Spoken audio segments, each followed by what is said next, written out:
देवेंद्र, आप देख रहे हैं पंजाब केसरी टीवी। आज इनेलो नेता अभय सिंह चौटाला जो हैं वो हरियाणा के राज्यपाल बंडारू दत्तात्रेय से मिले हैं और इनेलो नेताओं के प्रतिनिधिमंडल ने एक ज्ञापन सौंपा है। भ्रष्टाचार के हरियाणा सरकार के जो मामले हरियाणा में निकल कर आए हैं, उन मामलों को देखते हुए यह आरोप लगाया है कि हरियाणा सरकार जब से बनी है पिछले 6 सालों में कई पेपर लीक हुए हैं और साथ ही अभय चौटाला ने पेपर लीक मामले की पिछले 6 सालों में जितने भी पेपर लीक मामले हुए हैं उनकी उच्च स्तरीय जांच करवाने की मांग की है। क्या कुछ कहा है इनेलो नेता अभय सिंह चौटाला ने राज्यपाल से मुलाकात करने के बाद, आइए आपको सुनवाते हैं।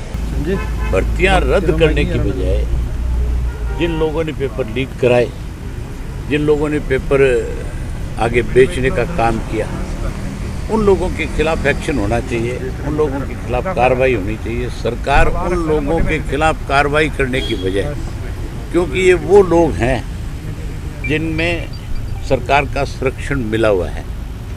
सबक तो पहला एक पेपर लीक होने से ही मिलना चाहिए था, जबकि 28 बार ऐसा हो चुका है अब तक। और अब भी ये जो पेपर घोटाला हुआ, जो लीक हुआ जो पुलिस कांस्टेबल की भर्ती का, उसके अंदर भी आप ये देखो कि जो लोग इसके मुख्य आरोपी हैं उनके खिलाफ कोई कार्रवाई नहीं है, क्योंकि उनको सीधा सीधा सरकार का संरक्षण मिला हुआ है। वो लोगों की पहुंच जो है प्रदेश के मुख्यमंत्री तक है, इसलिए उनके खिलाफ कार्रवाई करने की बजाय जो लोग इसमें शामिल भी नहीं हों ऐसे लोगों के खिलाफ FIR लॉन्च कर ली, अरेस्ट कर लिए, पकड़ लिए, केवल लीपापोती करने के लिए। उसके अलावा सरकार की कितनी बड़ी बेकायदगी है। अभी पुलिस की भर्ती महिलाओं की निकली हुई है 2500 की, और 500 कुछ सब इंस्पेक्टर की भर्ती है। उनकी जो डेट डिसाइड करी सरकार ने, उसी दिन सेम डे जो है एयरफोर्स का एग्ज़ाम है, सेंट्रल सर्विसेज का एग्ज़ाम है। अब जो बच्चा ये मानता है कि जो मेरिट के हिसाब से सेंट्रल सर्विसेज में कहीं कोई एयरफोर्स में कोई जॉब मिल जाए, वो उसका एग्ज़ाम नहीं दे पाएगा। उसके सामने मजबूरी है कि वो कौन सा एग्ज़ाम में जा कर के बैठे। तो कम से कम इन सब चीज़ों के ऊपर ध्यान होना चाहिए। ऐसी बेकायदगी नहीं होनी चाहिए जिसकी वजह से हमारे प्रदेश के बच्चों को किसी दूसरे एग्ज़ाम में बैठने में कठिनाई आए।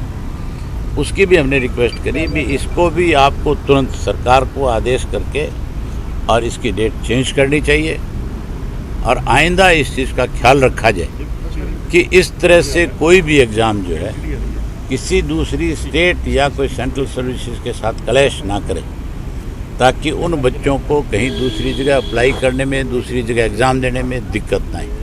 बहुत सारी जॉब ऐसी है जिसमें हमारे बच्चे दूसरी स्टेट में जा कर के अप्लाई कर सकते हैं कि वहाँ पे दूसरी स्टेटों का अलग से कोटा निर्धारित है। लेकिन सरकार की गलत पॉलिसी, गलत नीतियाँ, बेकायदगियाँ, पूरी जानकारी ना लेना, इसकी वजह से इन सब चीज़ों में दिक्कत आती है। इसके लिए हम मुहिम से रिक्वेस्ट करके आए हैं। राज्यपाल ने भी हमें उम्मीद करते हैं, नहीं, राज्यपाल ने ना तो हमें ये आश्वासन दिया कि मैं इस पर कोई कार्रवाई करूँगा, केवल उन्होंने हमारा मेमोरेंडम लिया और इतना पूछा कि ये सारी बेकायदगियाँ किसके राज में हुई, किस सन से हुई। हमने उनको बता दिया कि 2015 से लेकर के अब तक जो लोग सत्ता में है, बीजेपी की जो सरकार है, अब जो गठबंधन की सरकार है, ये सारी बेकायदगियाँ इनके समय में हुई है। इन्हीं के समय में एक दफ़ा चेयरमैन को भी सस्पेंड किया गया। उसके खिलाफ इंक्वायरी करने की बजाय, उसके खिलाफ कोई एक्शन लेने की बजाय 15 दिन में उसको तो दोबारा बहाल कर दिया। और वहाँ जो 4 लड़के जिन्हें कोई हेडोक पे लगा रखा था या जिन्हें कोई DC रेट पे लगा रखा था, उनके खिलाफ FIR लॉन्च करके उनको तो जेल भेज दिया बेचारों को, जो कसूरवार नहीं थे। और जो कसूरवार था उसको 15 दिन में बाकायदा बहाल करके दोबारा, और उसको उसी जॉब पे लगा दिया। तो सस्पेंड करके केवल लोगों को ये दिखाना चाहती थी सरकार कि हम तो ईमानदारी के साथ काम कर रहे हैं, लेकिन ईमानदारी के साथ काम करने की बजाय जो लोग बेईमान थे, जो लोग ऐसा काम कर रहे थे, उनके खिलाफ सख्त कार्रवाई करने की बजाय उनको बतौर तोहफा दोबारा उन पदों पर बैठाने का काम किया। कौन सा शेड्यूल है जिसमें एयरफोर्स का पेपर आ रहा है सेंट्रल का? हमारे HSCC का कौन सा एग्जाम है? उसमें सब इंस्पेक्टर का एग्ज़ाम है पुलिस का, 29 अगस्त को जो है, उसी दिन एयरफोर्स के एग्ज़ाम भी हैं। उसी दिन महिलाओं की कोई पुलिस कांस्टेबल की भर्ती भी इन्होंने रखी हुई है। तो जो बच्चियां वहाँ एयरफोर्स में जाना चाहती है, जो लड़के एयरफोर्स में जाना चाहेंगे, वो तो इस एग्ज़ाम से वंचित होंगे सारे के सारे। उनके लिए तो दिक्कत होगी सबके लिए। सर अभी 20 तारीख से विधानसभा का मॉनसून सेशन शुरू हो रहा है। आप तो किसानों के समर्थन करते हुए इस्तीफा दे चुके हैं, लेकिन दूसरा जो विपक्षी दल है हरियाणा का कांग्रेस, उससे क्या उम्मीद है कि वो सत्ता पक्ष के सामने पेपर लीक जैसे तमाम मामले जो है वो उठा पाएगा, या किस तरह से, या फिर इनेलो की क्या तैयारी है सर सेशन के दौरान? आप जिसको विपक्ष कहते हो वो तो सरकार के साथ मिला हुआ है। आपने पिछले सेशन में देखा होगा खुद ने कि किसानों का जो इशू था उस पे कितने लंबे समय से आंदोलन चल रहे हैं, और विपक्ष के नेता भूपेंद्र सिंह हुड्डा ने उस पे कोई एक शब्द भी विधानसभा में नहीं बोला। वहाँ बजाय आम लोगों की समस्याओं को उठाने, उनके अपने कैसे फायदे हो उन पे चर्चा कर रहे थे।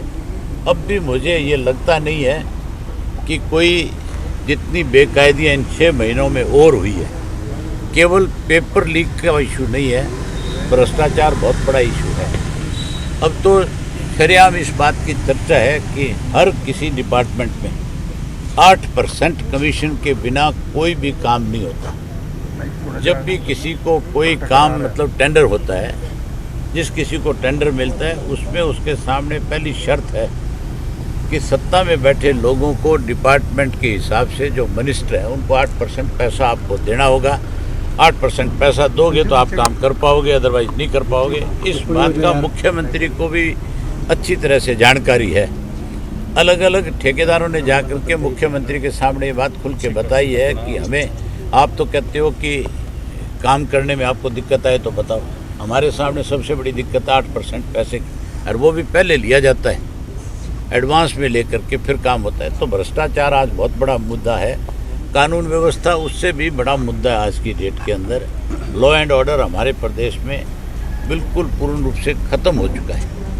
आज ऐसी हालत है लॉ एंड ऑर्डर की हमारे प्रदेश के अंदर कि क्राइम करने वाले लोग जो है उनको सरकार का संरक्षण है पूरी तरह से। क्राइम करने वाले को पकड़ने की बजाय उसको आज सरकार में बैठे लोग इनाम दे रहे हैं। सर, ये जो स्टाफ सिलेक्शन कमीशन वाला मुद्दा आपने उठाया, इसमें क्या लगता है आपको, कितने बड़े लेवल की भूमिका हो सकती है अधिकारियों के कर्मचारियों? इसकी जांच की हमने मांग करी है।